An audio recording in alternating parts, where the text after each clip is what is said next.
When I'm gone, I hope it will be said his sins were scarlet, but his books were red.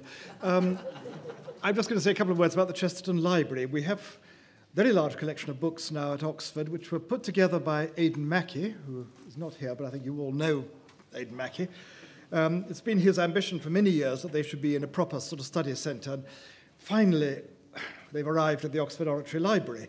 There's a little leaflet about it, of which there's a pile on the table over there, including my email address. There's also little leaflets about the Oxford Oratory, so do take as many of those away as you can. And we put on an exhibition tomorrow. The material is very varied. We've got lots of photocopies of letters and carbon copies of photocopies of letters, but things like that. Most of the manuscript stuff still isn't sorted, so if anybody wants to come and spend a few months cataloguing and sorting, we'd be very welcome.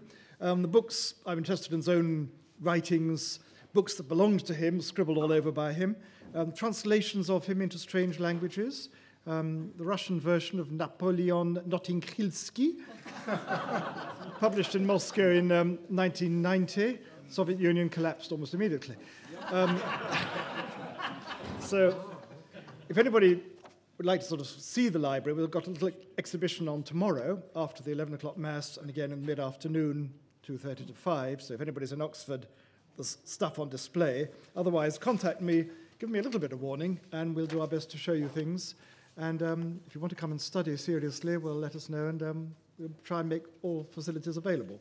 But it's still in the process of being catalogued and sorted. So glad to see you. I think I was talking to Father Jerome about another very important collection, probably the other most important collection in the world, and it's actually here at St. Teresa's. It's been here for quite a long time. Dorothy Collins left it in the safekeeping somewhere along the lines, but it is here in the presbytery. I think poor Father Francis is disturbed quite often by scholars who want to come and have a look at it. But I have discussed it. The natural place for it, I think, for safekeeping would be with the charity, the Chesterton Library, as Father Jerome was explaining to you. There's always a danger that things go missing.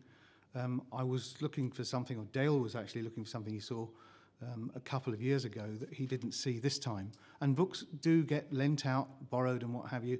They have been catalogued. It would be interesting to perhaps get them recatalogued. Perhaps somebody like Emma would take the old catalogue and just go through and see what is there and what isn't there now. Father John, you remember the collection very well.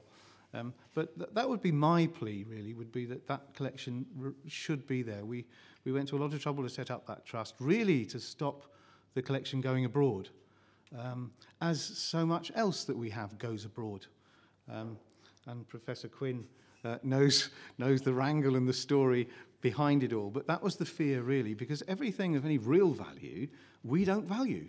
So all the Lewis holdings, you might not know, all in the States, Belloc, Boston University, etc., etc.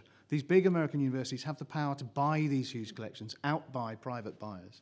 And they like to have a Chesterton wing or a Chesterton table or whatever, all that sort of thing. So we'll lose Chesterton stuff if we're not very, very careful. And that's what Father Jerome and Teresa and the trustees are trying to do.